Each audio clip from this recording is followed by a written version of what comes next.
Hey guys. What's up, Jason?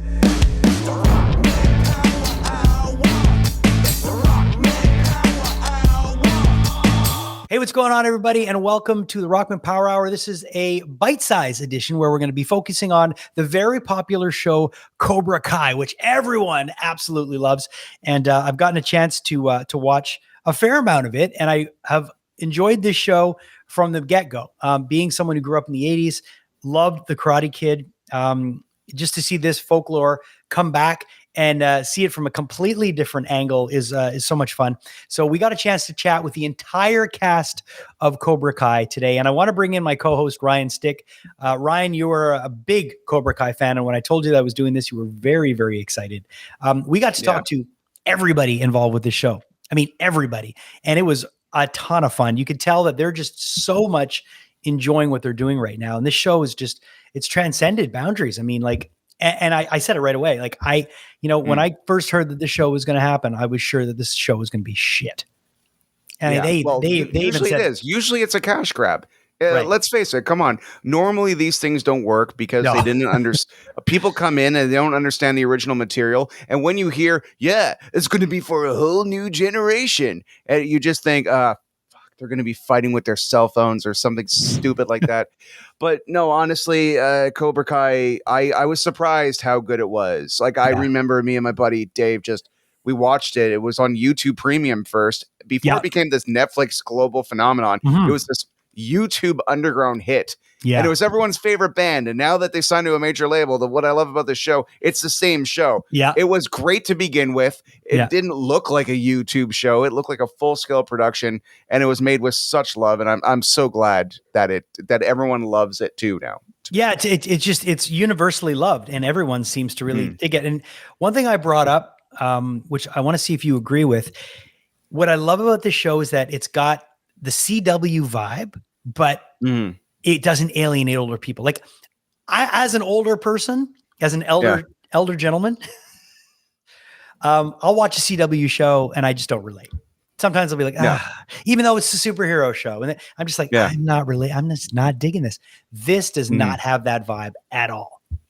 No, and it introduced a world of new characters. That first movie is basically, the first three movies is basically about Daniel doing his thing. But the whole show starts off with, well, what happened to the bully and what was the bully's perspective on this? Right. And it's so brilliant in the fact that, much like Degrassi, The Next Generation, which I think is the other show that successfully has done what this has done, you made me care. Not only you introduced me to young people to make it appealing, let's say to your kids, but you made me care about these kids, and you fleshed them out and you made them real characters. And then when you see the people you used to feel sorry for slowly become the bullies, that's fascinating. And I'm so glad that you have who you have on the show, because even one of the newer actors, he comes in, you feel for him. And then later when he gets a chip on his shoulder, you are very aware of why he has that chip on his shoulder. Of course. And you feel conflicted because you're seeing him become kind of a jerk, but you're like, but they kind of had it coming, but he's a jerk now.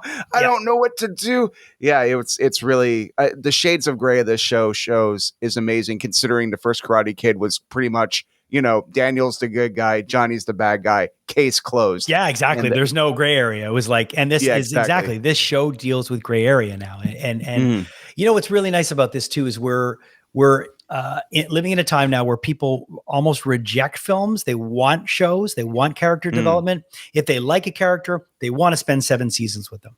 If they don't like a character, whatever. But back in the day, these characters were in films.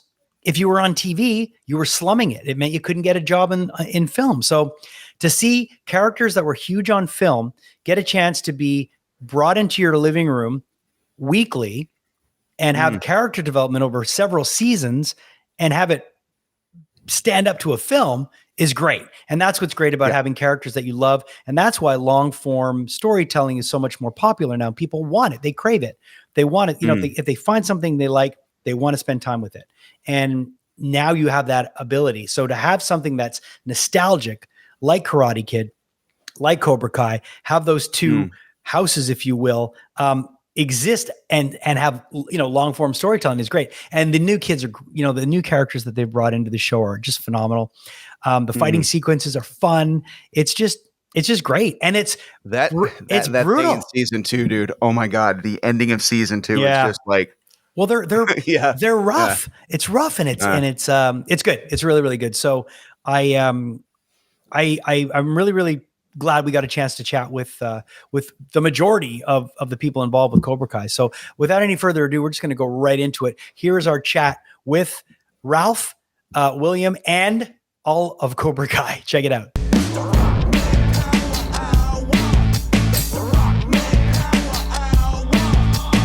Hi, guys. Hi, how are you? Doing? Very well. How are you? Great. I'm good. It's great to be talking to three badasses like yourselves. Very, very excited about what I've seen so far for this season. I really like the show, and I'm somebody who was there at the first pass around with Karate Kid. I'm of that age, so it's just fun to see these characters come back and to see these new characters being added to the Cobra Kai Karate Kid canon, if you will. How does it feel to be a part of that? And I'm sure you get old dudes like me that are just so excited that you're a part of this universe. I think it's been really great. It's been really great. And I think it is such a wide variety of people that the show reaches, with the people who were there for the first movie and then all these young kids that just watch Netflix all the time. And I think it's been really interesting to see the differences, but also how something like this has been able to connect these different generations. I feel as though being a part of the Cobra Kai and Karate Kid universe is very special because, like Griffin said, you get to tie in the variety of different people who watch the show. You have the older generation, you have the new generation, and that's what's special about and exciting about the show. And that's why the creators keep coming up with creative ideas just to balance the two out. In terms of training, Oona, is it brutal for the cast for training? Is it or is it? How is training in the preparation for this show? Yeah. Well, I'm a swimmer, so I swim year round. So that keeps me in shape. But I think we learn the choreography like right before we shoot it on the day most of the time. So I think that really helps me just be prepared physically. And everyone's there to help you out. So, and they're all so good at what they do. So it makes it really easy and fun. So obviously you never have Twinkie days. What about Griffin and Dallas? Are you guys always in swimmer shape too? Or is it a bit harder for you? Well, I've been trying, I've been boxing outside of this because I haven't, I didn't do karate until these last couple seasons, so I kind of needed to step up there, but I I just kind of wing it sometimes. I'm not as smart as Oona on that one. I'm just gonna see what happens. Yeah, I feel like it's difficult to get in shape at times because it's always funny whenever Oona texts us just like, oh, I went on this run, and we're like, we're sitting at home playing video games. I'm like, hey, you guys, when we meet up, we should all go for a run together. And you're exercise and you guys are more like, I kind of just want to kill a Papa John's. Right. Yeah, I mean, it's like Oona would be like, I went on a run this morning. I'll be like, I woke up at 12 p.m. this morning. Right. So I don't know what there's kind of a difference there. Yeah, but our training is definitely intense, but it's a lot of fun while filming. Right. Well, listen, I appreciate you taking the time to chat today. This is such a fun show. It's just good vibes. It's a family show. Anyone can watch it, and there's just such great levels of drama. There's things that keep you wanting to come back. So continued success, and I'm so glad that you're a part of this because this is a really fun universe to be in as a spectator, and I imagine to play in as well. Thank you so much. Thank you so much. Yes, thank you.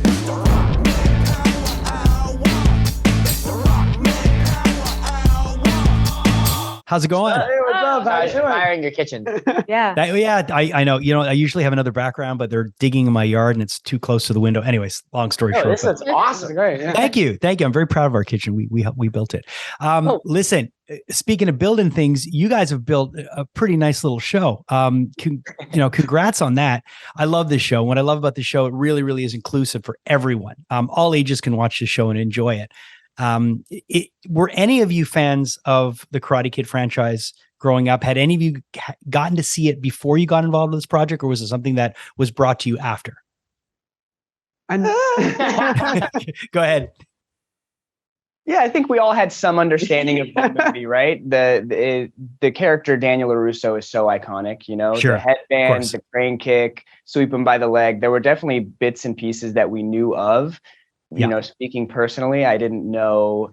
I think the biggest thing that I was kind of missing is how much the movie meant to everyone else, to the audience, especially at that time. It was so pivotal during its time that I think once the show came out, then it was really like, oh shoot, people. I knew that the movie was popular, but you really have no scope of how popular. So I think that's probably the thing that I missed out on the most. Mm-hmm. And it's funny because, you look at Stranger Things and the popularity of Stranger Things and of 80s culture. And I find that this show kind of picks up in that same place. It's got that kind of vibe, but it's set, obviously in the future and now. It's just nice to see that balance. And I think the timing of this was perfect because everybody's kind of nostalgic for that time where, things were happening before phones, before social media. It was just a different world. And I find that carries the same values into this world that we live in today. Do you guys feel that? Do you agree? Mm-hmm. Oh yeah, definitely. I think getting to see the world through Johnny's lens also just still so lives in that world. Yeah. It's fun and refreshing to see his little interactions with modern life. Time capsule. Yeah. Mm-hmm. And turn on a computer. And the preparation for this show is obviously there's a little more than just learning lines. I mean, there's a lot of physical preparation that goes into it. Do you all like enjoy this? Is this something where you're like, I'm so glad that we get to kind of stay in shape and film and be limber, or is it kind of like you dread it or like, oh no, we're back to shooting a season. I gotta lay off the Twinkies. I still eat them. Uncrustable sandwiches in between takes of his massive. He burns through the calories. Shirt off. Uncrustables, it kills me. Yeah. I don't know. I think all of us really like it. It's a love-hate relationship. Sure. We get to do cool things, but it is a lot of hard work. I was always very fortunate at the beginning because I didn't have to do quite as much fighting as everyone else, but now I feel your pain. I mean, it's hard. I really love it. I think the stunt team is just so badass. And to get to pick their brains every day and work with them is such an incredible experience I never would have had if it weren't for the show. And it's pretty impressive how the older guys are limber and they're still pretty good. Oh yeah, don't pick a fight with any of them. Yeah, man. For sure. They're all Thank you so much for taking the time. Continued success. I love this show, and it's great to see everybody just having so much fun doing this. You can tell that you're really enjoying this. Thank you so much. I appreciate it.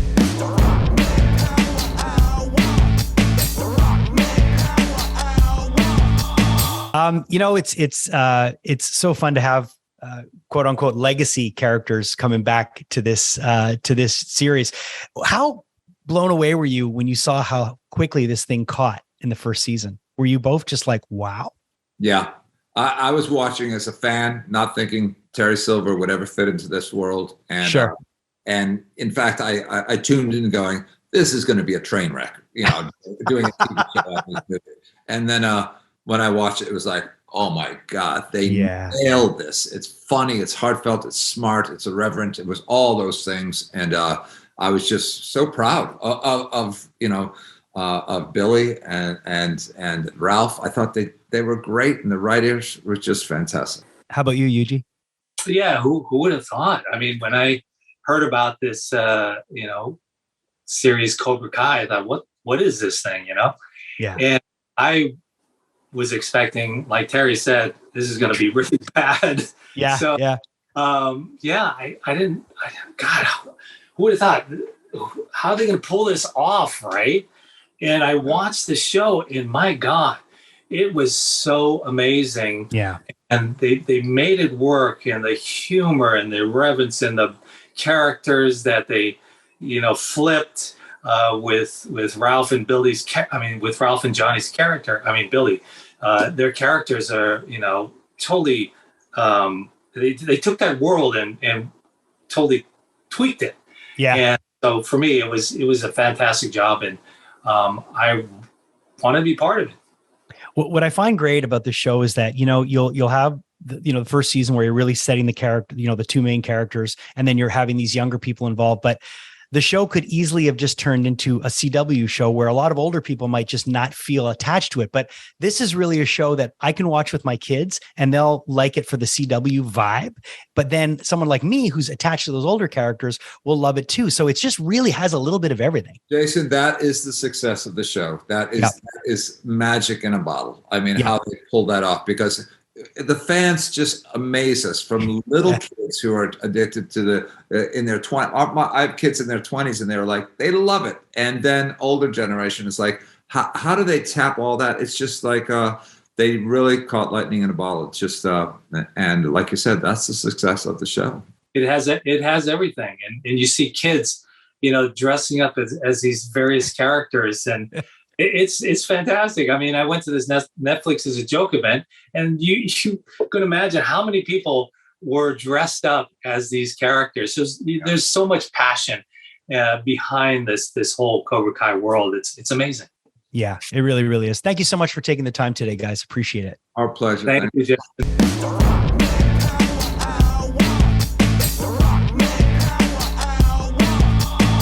Super, super happy to be chatting with both of you today. I mean, listen, I grew up with you guys. So to see this show catch the way it's been catching, I brought this up in one of the other groups.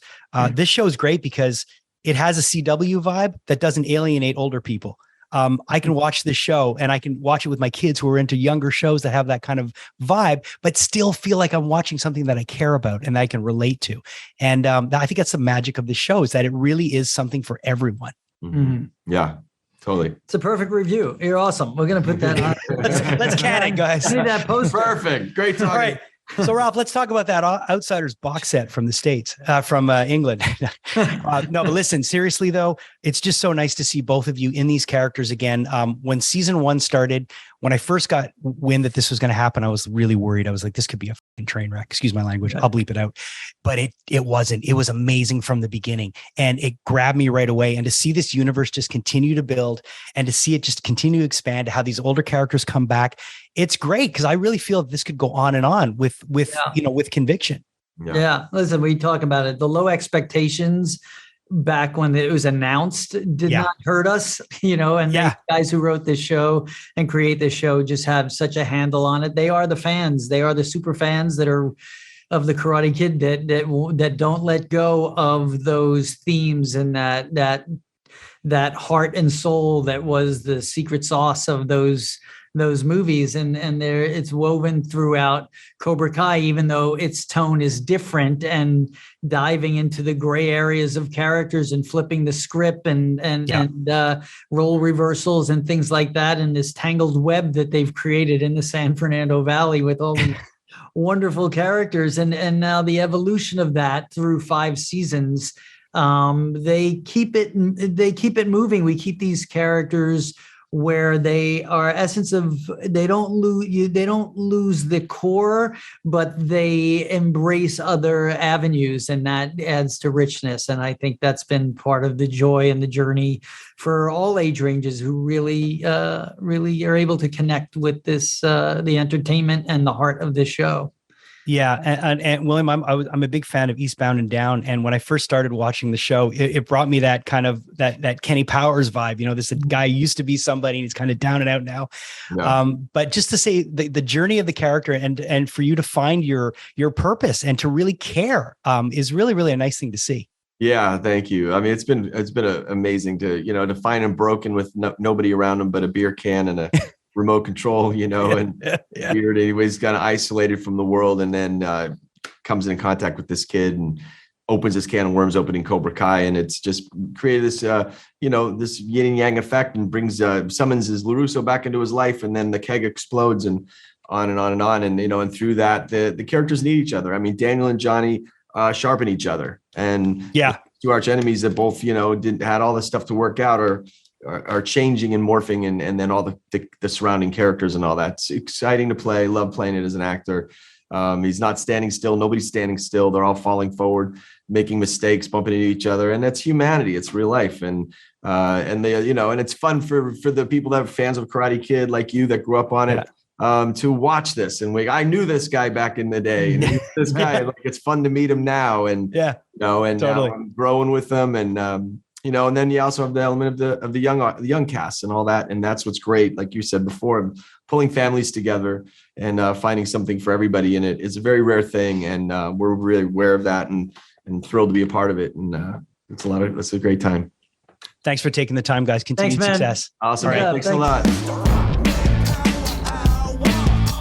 Dude, it's so weird when for 2 or 3 years when you walk in a room and you're like, have you seen Cobra Kai? And you're like, yeah, I've seen the first 2 episodes that were free on YouTube Premium.